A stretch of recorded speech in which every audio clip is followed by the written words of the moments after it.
Hello and welcome to the latest edition of Crosstown Stories. I'm Ryan Sundin with ASU's Walter Cronkite School of Journalism and Mass Communication. We start off here at USC, where a 6'5" breaststroker from Bethesda, Maryland, Karsten Vissering, has been a record-setting swimmer for the Trojans. But his feats outside of the pool have left an even more lasting impression. Allison Wadowiak takes a deeper dive. With a vertical leap any NBA player would envy, combined with strength that an NFL lineman would appreciate. No matter where I go, sometimes in gyms I'll be training and we'll get asked like two things most commonly, like what sport do you do or what position do you play? Because I think the stuff I do in the gym is not really the typical swimmer things. So when he goes in the weight room and does something relatively exceptional, he's just bouncing all over the walls. When we finish this season, I'm going to venture over to Clay Helton's office and offer him up as a potential athlete for next fall. USC senior Karsten Vissering is a 5-time All-American who took the Pac-12 100-yard breast crown 2 years ago and last season swam a blistering 50-yard third leg that helped USC capture the NCAA title in the 200-yard medley relay. In that race, Karsten overcame some significant pre-race jitters. I've never been that nervous before a race in my life. But it was a different kind of nervous. I was ready to give it everything I have, and I was amped, and I was listening to music and just moving my feet uncontrollably. And they accomplished a task that they kind of verbalized was their task, and so when they got up to receive their championship trophies, they're all sporting these black cashmere sweaters, and they were just very proud of themselves, and everybody else had their team uniforms on, and I thought, God, they look good. They look good. The NCAA success was set up by a transformative trip to Australia the summer and fall following his sophomore year. He attended King's College at the University of Queensland. I thought it was really important for him to do something like that, to go completely away from a safe environment and continue to grow. And I just said, you just make sure you're back here in December in great shape, ready to have a great junior campaign, and he did. And it was a couple structures, a church, dining hall, and it was 300 all guys. And I joined that because I went to an all guys Jesuit high school that was very similar, and it's very traditional, huge emphasis on athletics. And I went there because I was like, oh, that's similar culture to that, and I think it'd be interesting to return to that and see how it was. So it was way better than I expected. His trip down under was more than just about physical development. The biggest thing of studying abroad was to just change my mindset about everything. So I think I got a lot more than just the physical strength from it, but also the mental outlook. And now he's finishing up his senior year this year, and he's sporting one of the top times in the country in his events, and he'll help us put together as good an NCAA championships we can have, in large part due to his performance. At the recent Pac-12 championships held earlier this month in Federal Way, Washington, Karsten shattered the Pac-12 meet and USC school records for the 100-yard breaststroke, setting him up very well for a pursuit of an NCAA individual title later this month. On the other side of the break, we will take a trip 14 miles to Westwood to check in on one of the greatest softball players in the history of a school which has won 12 national championships. And we spotlight a tennis player from France who geeks out in his spare time. And later in the show, we feature one of the top Olympic hopefuls in the sport of beach volleyball.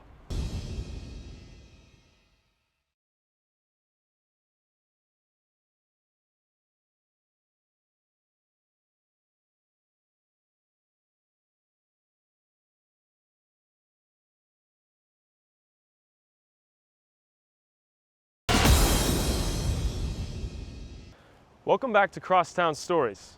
I'm Nate Smith of ASU's Cronkite School of Journalism and Mass Communication on the campus of UCLA. We turn our attention to UCLA senior Rachel Garcia, who is adept at reading sign language, a useful tool in her avocation as a softball player. Allison Wadowiak has more. Ever since she met the three-time Olympic gold medalist Lisa Fernandez, now assistant coach at UCLA, Rachel Garcia dreamt one day she could be like Lisa. I want to say Rachel was probably 9 or 10 years old. I mean, like little thing, pudgy little face, super cute.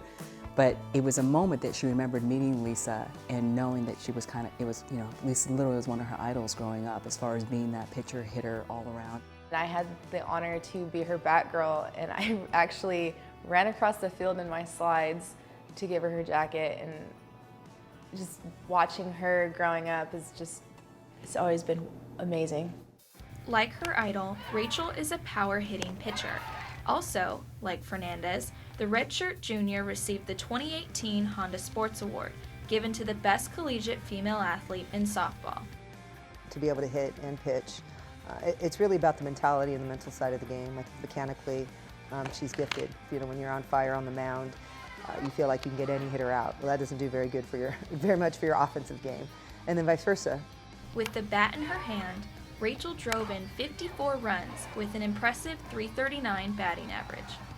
On the mound last season, the UCLA ace pitcher had a 29-4 record with a 1.31 ERA. She struck out 315 batters, an astounding amount. You know, for us, and what I've explained to the pitchers is really looking at a batter as a puzzle, you know, and you've got to be able to figure out the answers to that puzzle. Hitters will give different keys, you know, different things that they'll do that will give you some insight into either what they're thinking, what they're feeling, or what their approach is during an at-bat, and those are things that we study and we talk about. My favorite pitch is curve. My second favorite is rise. Those are just the two pitches that I picked up the quickest, and I can throw at different levels and different speeds. It helps me to have more confidence against other top pitchers in the country, because I know that honestly if I could hit off of Rachel, I could hit off of anyone in my opinion, because she's that good. So I love pitching, but I do take a little bit more pride in hitting. It was her performance at the plate a year ago, with an Olympic berth on the line, where Garcia could be especially proud. She knocked in the winning run to lead Team USA past its toughest rival, Japan, and booked their passage to the Olympic Games. I just looked to a focal point on the field and just kind of like calm my nerves. Funny thing, I knew where my mom was sitting in that exact game too. Looked back and looked at my focal point on the field and went up to bat and got the hit. With that clutch performance and her pitching prowess as evidence, Garcia is an odds-on bet to make the team for Tokyo in 2020. The Olympics may be a year and a half away, but unfinished business lurks in the spring. Another potential shot at winning the Women's College World Series, one of the few accolades that has eluded Rachel. You know, Rachel had some goals of what she wanted to accomplish prior to getting here, and a big part of it was first coming here, being successful as an All-American and winning a national championship. In her freshman year, the Lady Bruins finished 5th. Last season, they fell just short, losing to eventual champions Florida State. UCLA is the choice of many to win the title in Oklahoma City in early June. Rachel, with her diverse skill set, will be integral for the Bruins to win their first title since 2010. I think you're going to definitely see a more confident, committed Rachel Garcia who knows what her strength is, but is also going to operate outside of her comfort zone, and you're going to see more variety in her pitching, which is just going to, you know, for the hitters out there, that's not great news. For us, we're really excited about seeing her challenge herself to be, you know, what we call 1% better, and I think she will be in 2019. Rachel will be busy even after her UCLA season is completed. She will represent Team USA this summer in the Pan American Games in Lima, Peru. UCLA attracts athletes from everywhere. Small towns like Palmdale, where Garcia is from, and giant metropolises like Paris, where UCLA senior Max Cressy hails. His stock in trade is a tennis racket, but he could make a living in a variety of other occupations. Anthony Bertrand explains. Billy Martin has been coaching tennis at UCLA for 26 years, and a student athlete like Max Cressy comes along once in a generation. I think the thing that I will probably always remember about Max is how competitive he is in the classroom also, probably as much as any player I've ever had. Cressy is that special, with or without a racket in his hand. A strapping 6'7" senior from Paris, France, UCLA relies on its co-captain to play both singles and doubles, and he does them equally well. Most recently, he stunned the tennis world by capturing an ATP Challenger singles event in Cleveland in early February. With the pro tournaments he snuck off to play, he's showing all of us, including the coaches, that he's really stepped up his game. Off the court, he is the rare athlete with a double major in math and economics, but with additional interests in science. He is the modern-day Renaissance man. I loved scientific subjects, and I'd keep studying. I'd keep procrastinating on the writing subjects, and just like spend most of my time like doing math or biology or like physics, chemistry. The classroom is definitely a part of my identity. That's why I always study. It's because it really makes me focus on the side of tennis. It really brings me into a state of joy, honestly. I drove him back from La Jolla, the tennis tournament out there, and we won the back draw, showered up really fast. We got in the car. I was like, what are you doing? He's like, I'm gonna take a practice midterm right now and time myself for every single question to make sure I'm on time. And he took 2 practice midterms in the car ride. As if math, science, and econ were not enough, Cressy also dabbles in computer science. I was thinking about doing a specialty in coding. If I were not to play tennis, I'd definitely like be in a field that involves like computers and computer programming for sure. Being a student athlete with Max's workload can be very stressful at times. Meditation is something that Cressy has incorporated throughout his life. As I learned how to meditate, it actually helped me with my visualization. It helped me with when you really want something, how to be patient. Cressy's mental approach came into play with his college choice.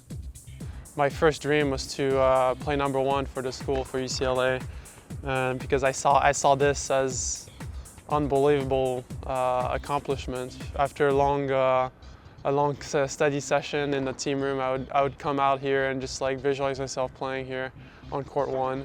He's always had a monster serve and incredibly great hands up at net. That's what's made him such a great doubles player. But he's been able to, sort of fill in the holes of the rest of his game and become a really good singles player.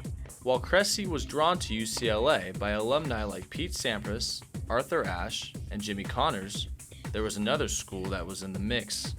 After he had his official visit here, I drove him over to USC to drop him off, and I'm thinking, oh my gosh, this is going to be tough, especially with his mom being former, NCAA volleyball champion for USC. I thought the visit went well. I dropped him off, and I think it was maybe less than 24 hours later, he said, Coach, I'm coming to UCLA. Coming up later from here in Westwood, we will profile a unicyclist, a gymnast, and maybe the future of beach volleyball, all encapsulated in one UCLA Bruin senior.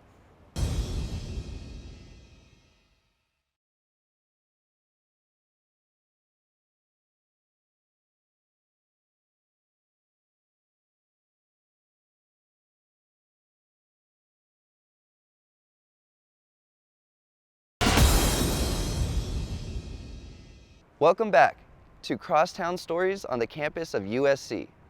Injuries are the bane of existence for any athlete, but sometimes those setbacks can lead to bigger and better things. Haley Kobrick has the story. I think anytime you get a group of girls who are competitive from all different walks of life and reaching a common goal, it's a recipe for success. The newest addition to the USC women's soccer coaching staff might be unexpected. Jessie Holmes is a grad student studying environmental engineering, but has found herself in the unique position of student coach. Student coach wasn't always the role Holmes saw for herself. Prior to September 2018, Jessie was a key player for the Trojans on the pitch.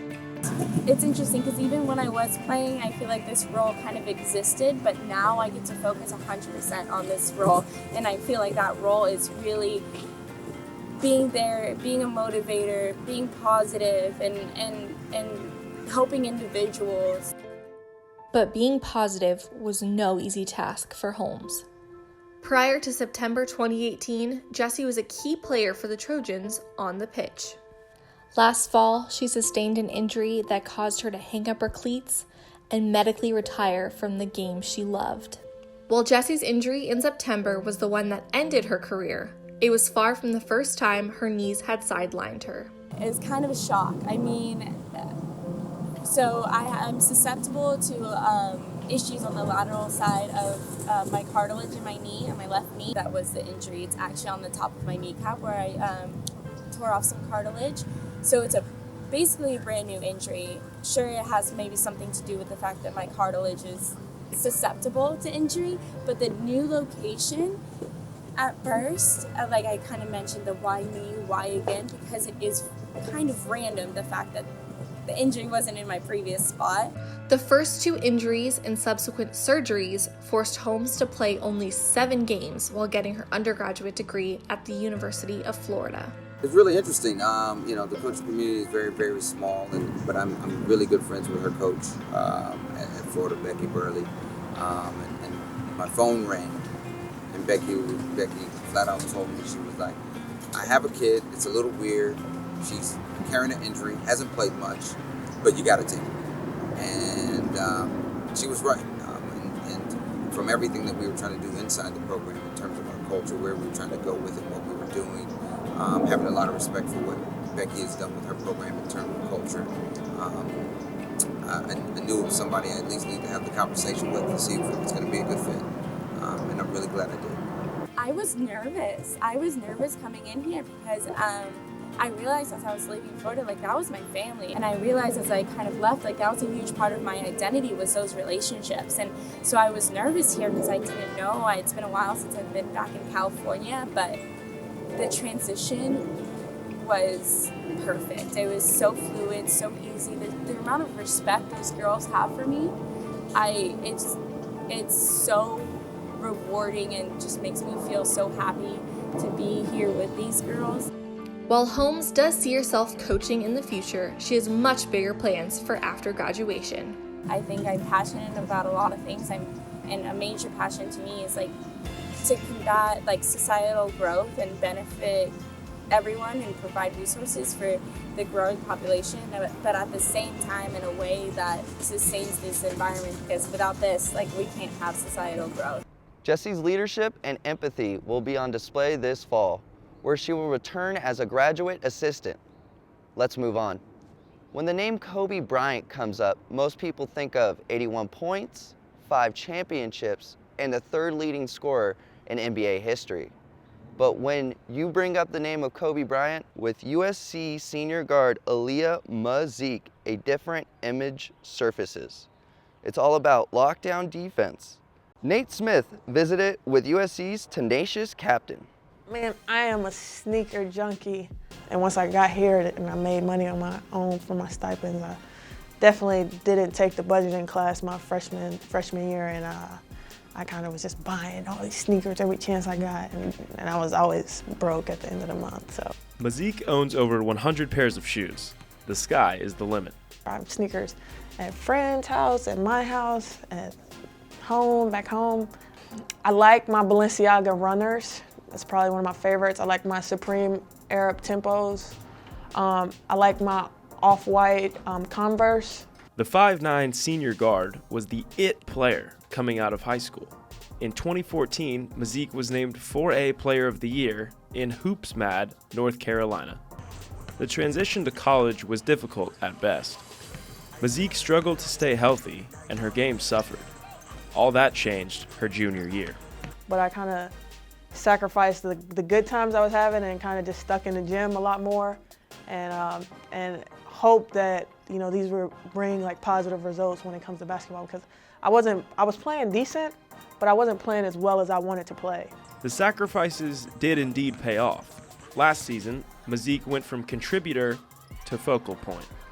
The fiery guard had a career year, averaging 16.5 points per game and 2.6 steals. She was one of 3 finalists for Pac-12 Defensive Player of the Year and was selected to the conference's all-defensive team. We've ever seen anybody being able to have the lateral ability that Aaliyah does. She dictates and blows up more actions than anybody that we've ever seen, and she's done it at every single level. I try to guard the best player every game, or the best guard.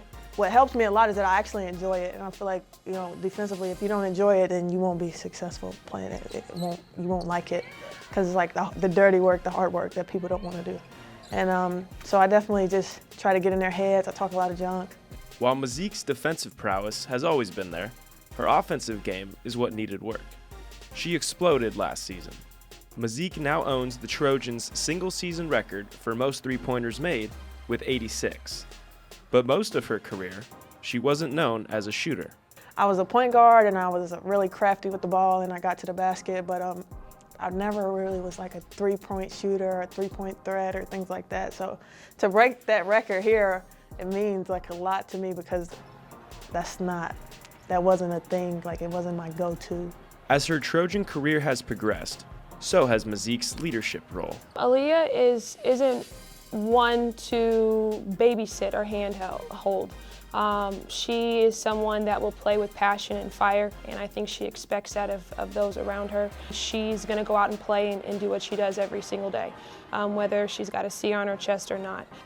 I'm super passionate about the game, so I would be the one that led by example. I'm not really the one that talks and is very vocal about what's going on, because sometimes I get carried away because I'm so passionate. I'm like, let's go! Well, I'm going to give my all every time, and hopefully, if you trust and believe in me enough, you'll follow. Mazique's shoe collection could get a lot bigger after graduation.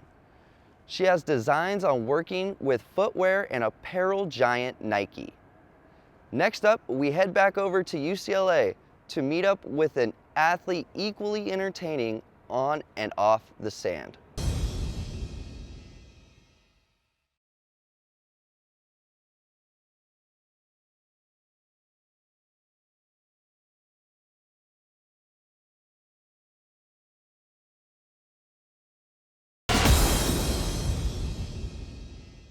Back here at UCLA, in front of Pauley Pavilion, about the only thing that senior beach volleyball player Sarah Sponsel can't do is walk on water. Jordan D'Souza caught up with the busy Bruin. I don't want to be a vanilla player that just does what you're supposed to do or what the book of volleyball tells you to do. UCLA senior Sarah Sponsel is a once-in-a-generation athlete. In her first AVP domestic event, she took an unheard-of second place. Better yet, earlier this year in a stacked FIVB World Tour event, she and partner Kelly Clays were runners-up, thereby positioning themselves for an Olympic run in 2020. But it's her off-the-sand exploits that have gone viral. I found out that she had this secret Instagram account, and it was called handstanding around LA. And I just looked at her and I was like, what? Who are you?